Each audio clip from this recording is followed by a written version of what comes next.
Assalamualaikum warahmatullahi wabarakatuh. Halo, selamat siang Bu Ainun dan rekan-rekan semua.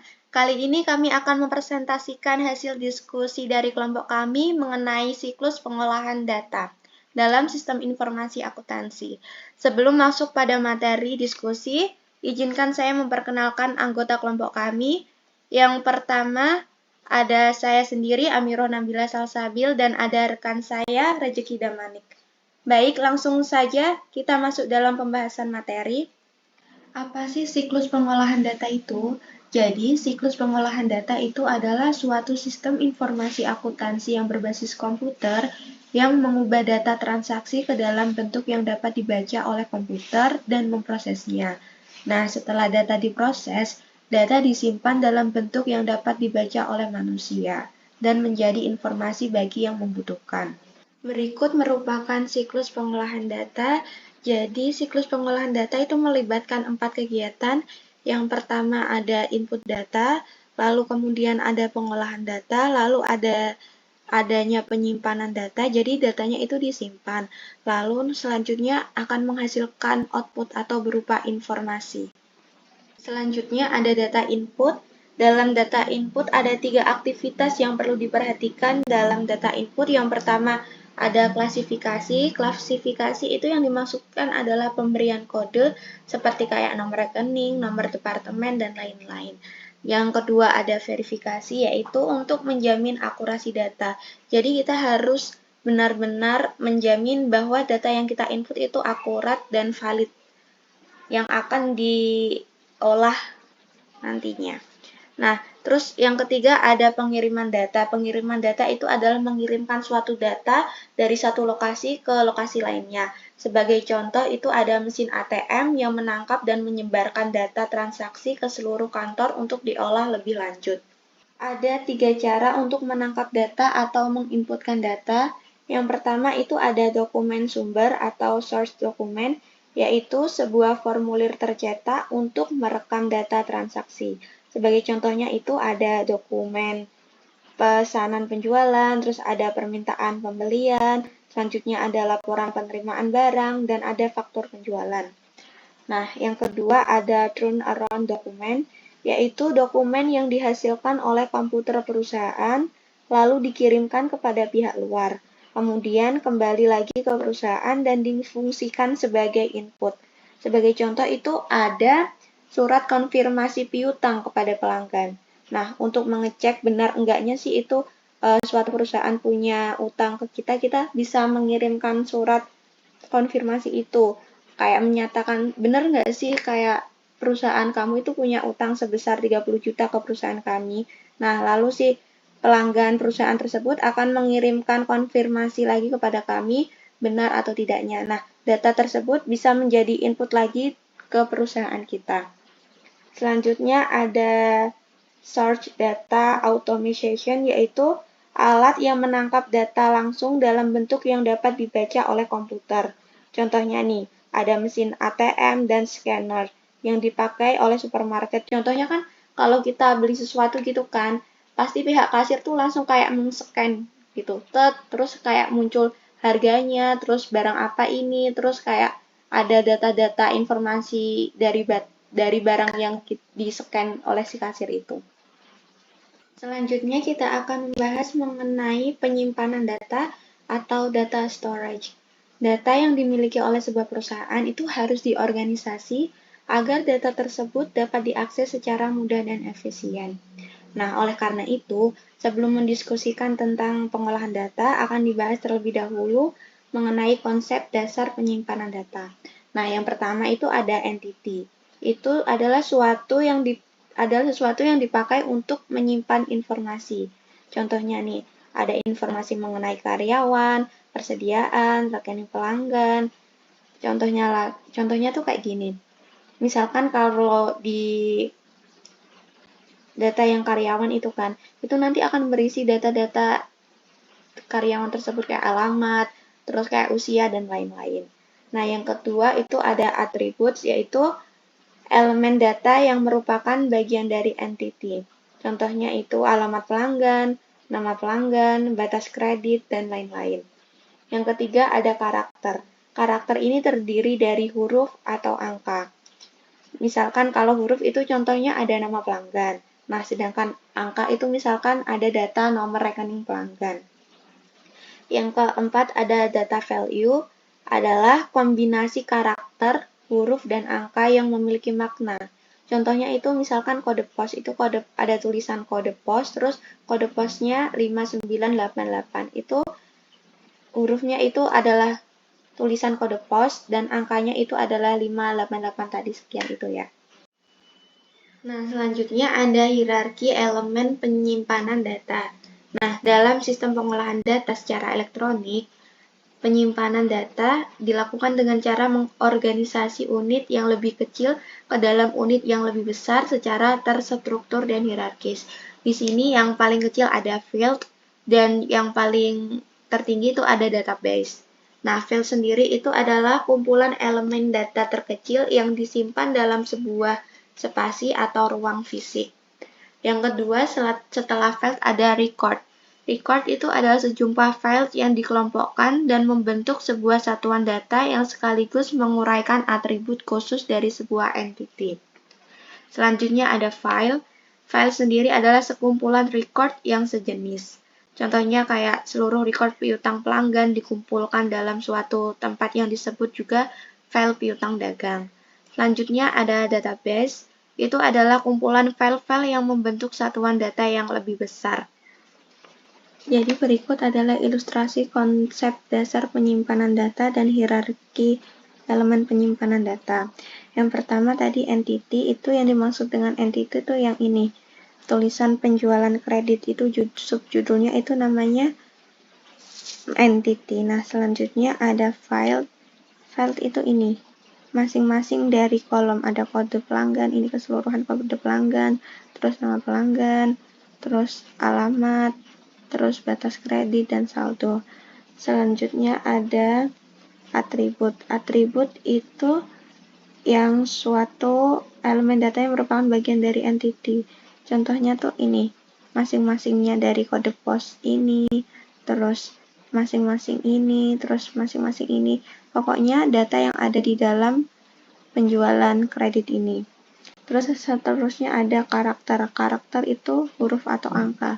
Yang dimaksud karakter di sini yaitu ini. Misalkan nama pelanggan itu huruf, terus kode pelanggan itu angka, terus batas kredit itu angka. Terus yang selanjutnya ada data value. Data value itu kombinasi karakter, huruf, dan angka ya, seperti yang ada di alamat ini. Ada misalkan Konoha dengan nomor 2526. Selanjutnya ada yang disebut dengan record. Jadi record itu satu keseluruhan data. Misalkan ini atas nama pelanggan Naruto dengan kode pelanggan 17798, alamat Konoha 2526, batas kreditnya 60 juta, lalu saldonya 50 juta. Nah, data dari nama pelanggan Naruto ini secara keseluruhan itu namanya record. Nah, kalau file itu merupakan seluruh dari data penjualan kredit ini dinamakan oleh file. Nah, sedangkan database itu kumpulan dari data-data file yang disimpan menjadi satu yang membentuk suatu database. Selanjutnya ada jenis-jenis file. Yang pertama ada file induk atau master file, yaitu file yang berisi data yang relatif permanen. Dalam sistem manual, file induk ini sama dengan rekening pembantu buku besar. Contohnya itu kayak record dalam file piutang dagang yang berisi informasi tentang nama pelanggan, alamat, dan saldo. File ini diperbarui isinya ketika terjadi transaksi. Nah, saldo rekening akan berubah ketika terjadi transaksi penjualan dan transaksi pelunasan piutang. Yang kedua ada file transaksi atau transaction file, yaitu file yang berisi data transaksi yang bersifat sementara. Dalam sistem manual, file transaksi ini sama dengan jurnal yang digunakan untuk mencatat transaksi yang sejenis. Data yang dicatat dalam file transaksi ini akan digunakan untuk memperbarui atau mengupdate file induk. Oleh karena itu, file transaksi harus berisi seluruh transaksi yang diperlukan untuk memperbarui file induknya. Yang ketiga ada file tabel atau tabel file. yaitu file yang berisi referensi atau acuan data yang diambil selama pemrosesan data untuk memudahkan kalkulasi. Contohnya ada tarif pajak, tabel biaya pengiriman, dan lain-lain. Yang keempat ada file sejarah atau history file, yaitu file yang berisi transaksi yang telah diproses. Data ini tetap dipelihara untuk dipakai sebagai referensi dan sering dipakai sebagai sumber informasi yang bermanfaat bagi manajemen. Contohnya nih, file sejarah itu seperti kayak penjualan. Nah, penjualan itu dianalisis untuk menghasilkan ringkasan dan tren penjualan berdasarkan wilayah, petugas penjualan, pelanggan, atau produk. Selanjutnya ada file cadangan atau backup file, yaitu file yang berisi duplikat atau copy dari sebuah file. Pembuatan file ini dimaksud untuk mengatasi kemungkinan data hilang atau rusak. Terus ada suspense file, yaitu file yang berisi record yang telah dipisahkan sementara dari pemrosesan data reguler dengan tujuan untuk diinvestigasi dan dibetulkan. Contohnya itu adalah transaksi penjualan kredit tanpa record piutang dagang. Yang ketujuh ada report file, yaitu file sementara yang berisi data yang akan dicetak pada tanggal berikutnya. Selanjutnya, kita akan mengenal istilah-istilah umum yang ada di database. Yang pertama ada pendekatan database, yaitu pendekatan ini memandang data sebagai sebuah sumber daya organisasi yang harus digunakan dan dikelola untuk seluruh organisasi, bukan hanya unit atau fungsi tertentu saja. Yang kedua ada sistem manajemen database atau database management system atau disebut DBMS adalah program yang mengelola dan mengendalikan data dan interface.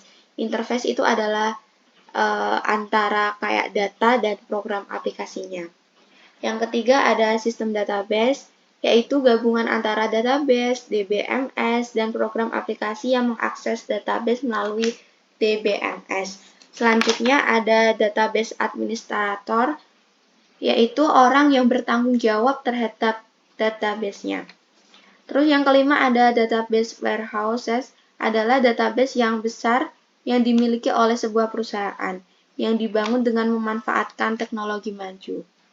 Jadi selanjutnya kita akan membahas mengenai pendekatan database dan pendekatan orientasi file. Nah, pada pendekatan orientasi file, di pendekatan ini ada suatu program aplikasi. Nah, di dalam suatu program aplikasi itu terdapat file berupa data A, data B, dan data C. Nah, data A, data B, data C ini terdapat dalam suatu program aplikasi. Dan seterusnya seperti itu. Di file 2 program aplikasi 2, file 3 program aplikasi 3. Selanjutnya di pendekatan database. Nah, jadi dalam suatu database, tadi kan ada suatu program aplikasi yang di dalamnya ada data-data. Nah, program aplikasi itu dikelola oleh suatu sistem manajemen database dan dijadikan menjadi suatu big database dalam suatu perusahaan. Nah, dalam ini kan tercampur mulai dari data A, data B, data C, D, E, sampai F yang berada di masing-masing program aplikasi. Nah, di situ bisa dikelola oleh sistem manajemen database sehingga dia bisa membagi menjadi masing-masing program aplikasi, di mana ada program aplikasi 1, program aplikasi 2, dan program aplikasi 3, di mana di dalamnya itu terdapat file data-data tersendiri. Berikut ada contoh layout file piutang dagang. Jadi dalam sebuah sistem yang berorientasi file atau file-oriented system, itu para pemrogram harus tahu lokasi fisik. Jadi pada kolom pertama itu kan ada nomor pelanggan, itu kodenya A, berarti nanti isinya itu berupa alfabet. Selanjutnya ada nama pelanggan, itu juga berkode A, berarti itu nanti isinya alfabet atau huruf. Misalkan kan nama pelanggannya ada Doni, terus ada Husen, itu nanti berarti bertuliskan huruf. Terus selanjutnya ini ada alamat juga A, terus batas kredit itu N, saldo juga N. N itu berarti numerik, nanti kayak ada batas kreditnya 5 juta atau berapa. Nah, untuk range 1 sampai 10 ini melambangkan dari jumlah alfabet. Ini juga jumlah alfabet.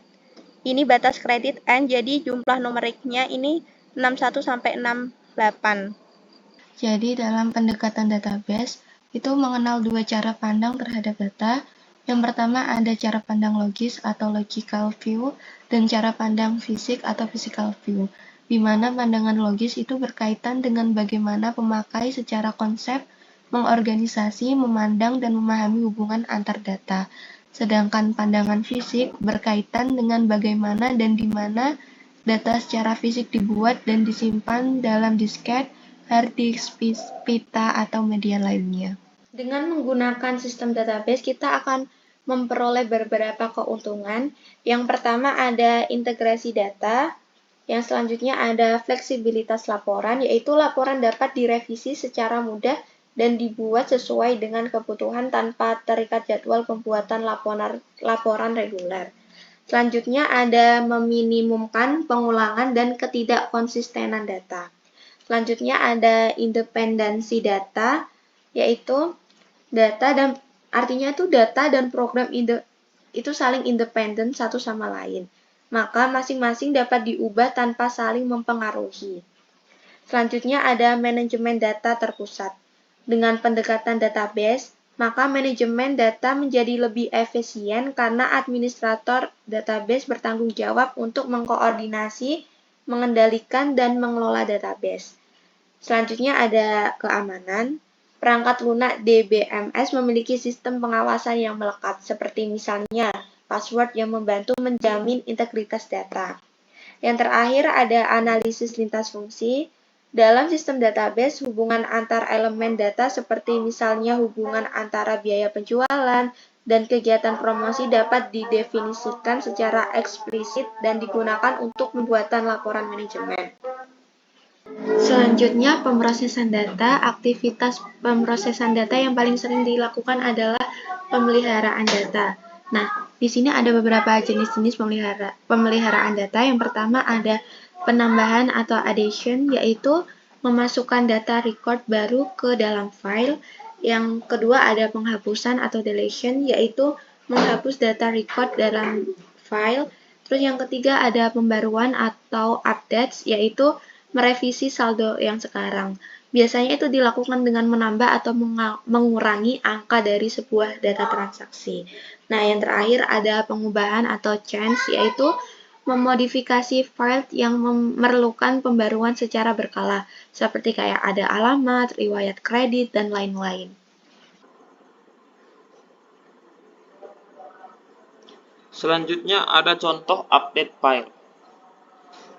Ada beberapa tahap dalam pemeliharaan data yang diperlukan untuk memperbarui catatan piutang dagang dengan menggunakan transaksi penjualan. Selanjutnya, dua data dicocokkan dengan menggunakan nomor rekening. Di dalam nilai transaksi terdapat saldo sebesar Rp360.000. Lalu setelah itu lanjut ke record piutang dagang atau memasukkan data transaksi tersebut ke dalam piutang dagang. Setelah dimasukkan ke dalam piutang dagang, maka nilai transaksinya akan ditambahkan dengan saldo sekarang.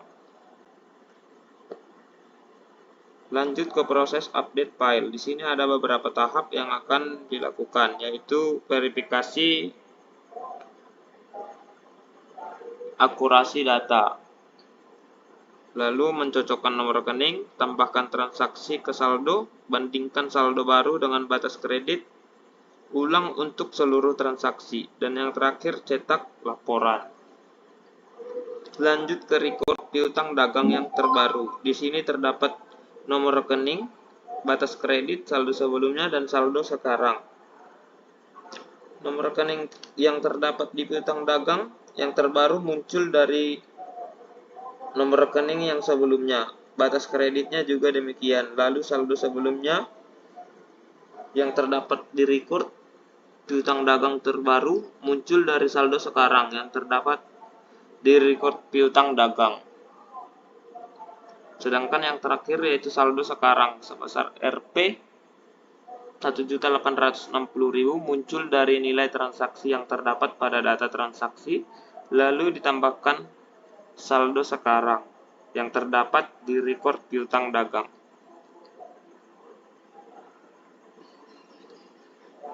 Selanjutnya ada akses data. Akses data terbagi menjadi dua, yaitu primary key dan secondary key. Primary key atau kunci utama bersifat unik dan juga sebagai kunci pendukung. Lalu secondary key yaitu kunci berupa elemen lain yang walaupun tidak unik, akan tetapi kunci ini berguna untuk mengidentifikasi record. Lalu ini adalah contoh data yang sering diselenggarakan oleh sebuah perusahaan. Dan kunci untuk mengakses data tersebut di sini ada jenis record, ada gaji, pelanggan, persediaan suku cadang, dan lain sebagainya. Kita masuk ke yang pertama yaitu gaji primary key.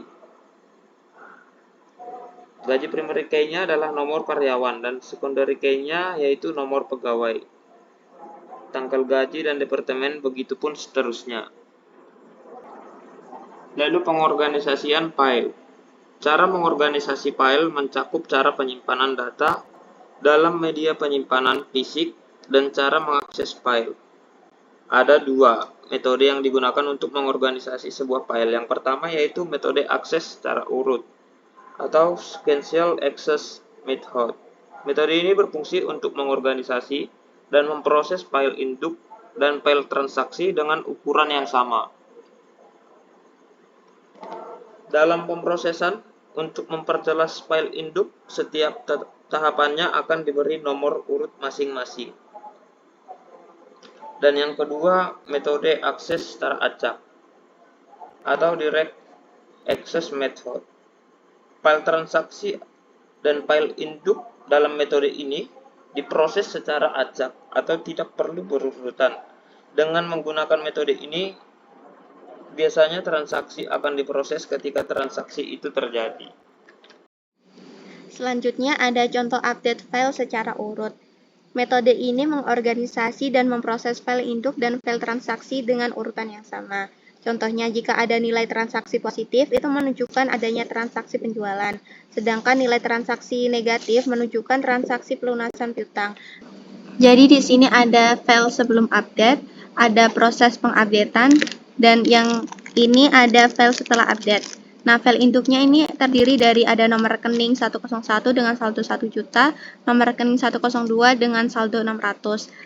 Sedangkan file transaksi baru itu di nomor rekeningnya ada 101, saldonya bertambah 700, dan 101 juga berkurang 1 juta. Nah, untuk di proses pengupdatean ini, langkah pertama, ini pemrosesan komputer ini membaca file dari file induk.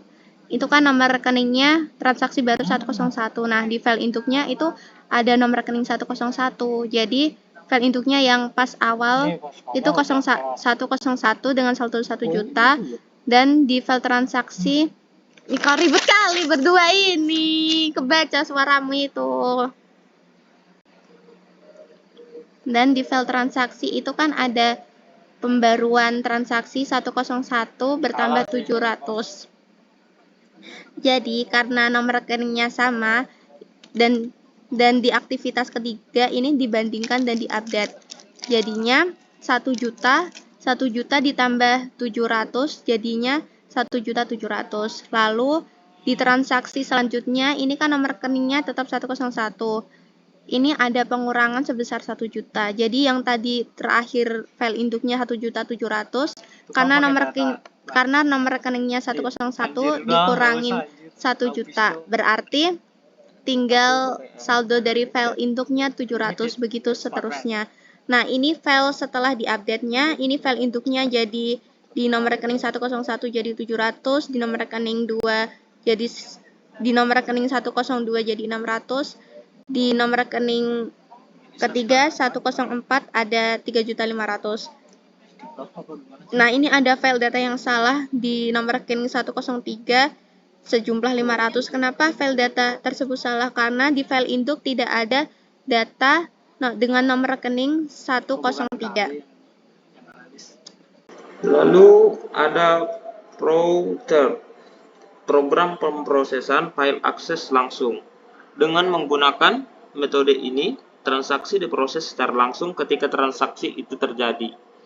File induk dan file transaksi dalam metode ini dapat diproses secara acak atau tidak perlu berurutan. Seperti yang terlihat pada bagan tersebut.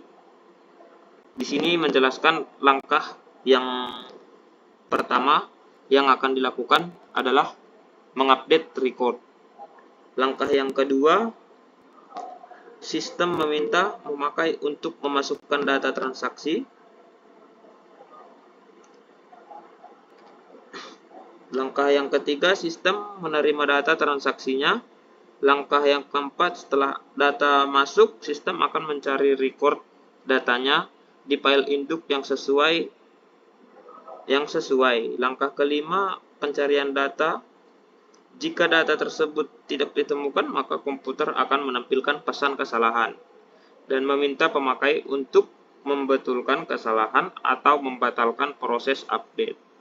Jika record pada file induk sudah ditemukan, maka data transaksi yang masuk akan digunakan untuk mengupdate file induk.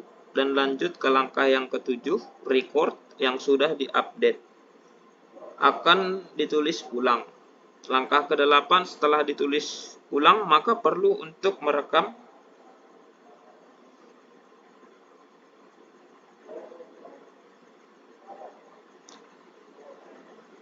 data baru. Kemudian penyimpanan akses langsung. Karena record yang sudah diupdate yang ditulis pada file lama, maka record pada file lama akan tertindih dan hilang, kecuali record tersebut sudah di-copy terlebih dahulu ke file yang lain. Langkah yang terakhir, sistem akan menanyakan apakah pemakai akan melakukan pemrosesan lagi atau tidak. Jika ingin melakukan pemrosesan lagi, maka program akan kembali ke langkah 2 dan seterusnya. Jika tidak, maka program akan dihentikan. Selanjutnya ada metode menentukan lokasi simpan sebuah record dan cara menentukan. Ada 3 metode yang akan digunakan, yaitu index file organization. Index file ini berisi primary key dan alamat fisik untuk setiap data. Yang kedua yaitu Index Sequential Access Method atau ISAM. Indeks ini berguna untuk menyimpan data secara urut berdasarkan primary key pada alat penyimpanan direct access. Ini juga berfungsi membuat file indeks untuk file induk, yang berarti file dapat diakses secara urut dan secara langsung. Dan yang terakhir, multi-attribute source file organization. Cara ini memungkinkan dilakukannya akses data melalui secondary key. Baik, selanjutnya kita masuk ke file urut terindeks. Di sini perintahnya adalah untuk mencari kunci secara urut berdasarkan primary key.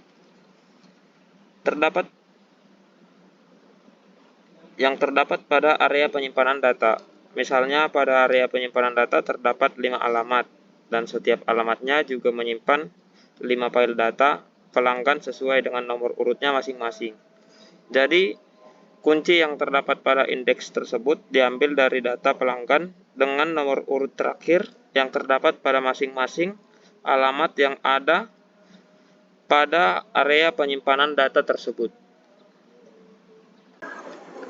Lalu ada metode pemrosesan data. Metode pemrosesan data terbagi menjadi 2, yaitu pemrosesan secara kelompok atau batch processing, dan pemrosesan seketika atau online processing.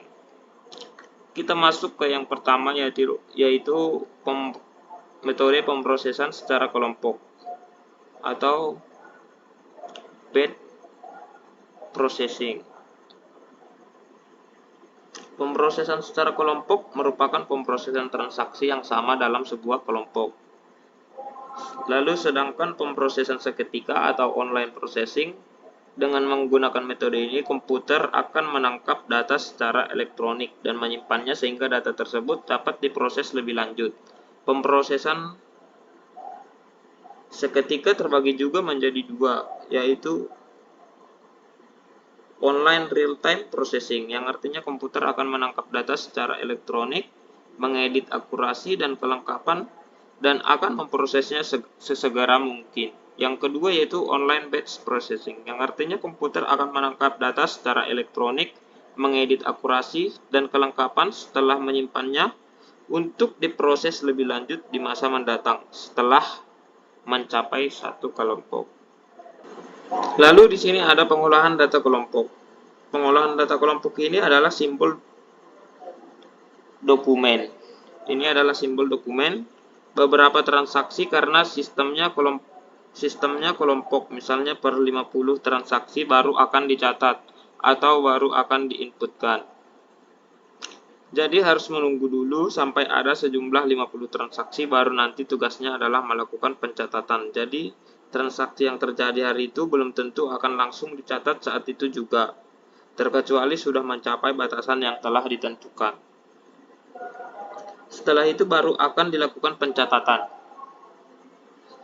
Kemudian datanya akan disimpan ke dalam urutan yang sama dengan file induk. Jika menggunakan cara pemrosesan secara urut, lalu akan diedit untuk mendeteksi ada tidaknya kesalahan dan ketidaklengkapan dari data tersebut. Kemudian dilakukan penyembelahan angka, atau bisa angka rupiah maupun angka 0 rupiah untuk setiap batch. Jadi menggabungkan bukti-bukti transaksi ke dalam satu kelompok, kemudian memasukkan kelompok data,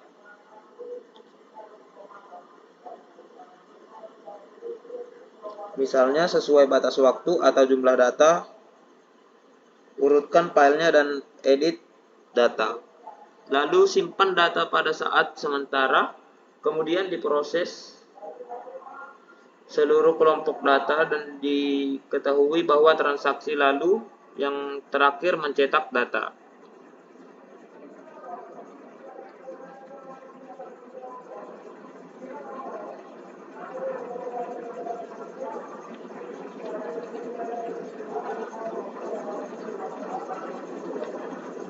Lalu di sini ada pemrosesan data. Ini terbagi menjadi dua, yaitu yang pertama online batch processing atau pengolahan data kelompok. Cara pemrosesan data pengolahan data kelompok yaitu dengan memasukkan transaksi ke dalam sistem pada saat terjadinya. Kemudian simpan datanya dulu dalam file sementara.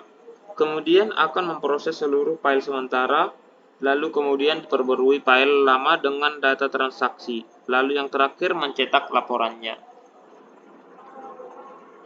Dan yang kedua yaitu online real-time processing. Online real-time processing. Cara pemrosesannya yaitu masukkan transaksi dalam sistem pada saat terjadinya proses seluruh file sementara, perbarui file, dan cetak laporan yang diinginkan. Lalu di sini ada menghasilkan informasi. Informasi biasanya disajikan dalam 3 bentuk, yaitu yang pertama adalah dokumen yang berisi transaksi atau data perusahaan. Misalnya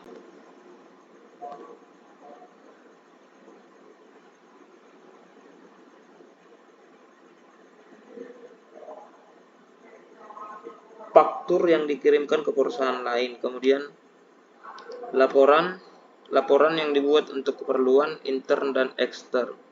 Laporan ini biasanya digunakan oleh karyawan perusahaan untuk mengawasi kegiatan operasional dan digunakan oleh manajer untuk membuat keputusan serta merancang strategi untuk perusahaan. Dan yang terakhir yaitu query. Ini merupakan informasi yang diberikan oleh sistem karena sistem merespon permintaan data secara spesifik, baik bentuk, isi maupun waktu dihasilkannya informasi tersebut. Tujuan menghasilkan informasi pada dasarnya ada dua hal, yaitu tujuan keluar atau disebut dengan eksternal. Tujuan keluar itu seperti laporan keuangan, dihasilkan untuk memenuhi pertanggungjawaban pengelolaan perusahaan, jadi bisa diakses oleh pihak-pihak eksternal, contohnya seperti investor, kreditor, pemerintah, dan sebagainya. Yang kedua yaitu tujuan ke dalam atau internal. Tujuan ke dalam itu untuk memenuhi kebutuhan informasi oleh manajemen guna membantu melaksanakan tugas-tugas manajerial. Jadi informasi yang dihasilkan hanya untuk manajerialnya saja, tidak untuk dipublish keluar atau tidak ke masyarakat terbuka. Tujuan informasi ke dalam atau internal. Sekian presentasi dari kelompok kami. Jika ada kesalahan, kami mohon maaf. Selanjutnya kita akan berdiskusi di GCR. Wassalamualaikum warahmatullahi wabarakatuh. Terima kasih.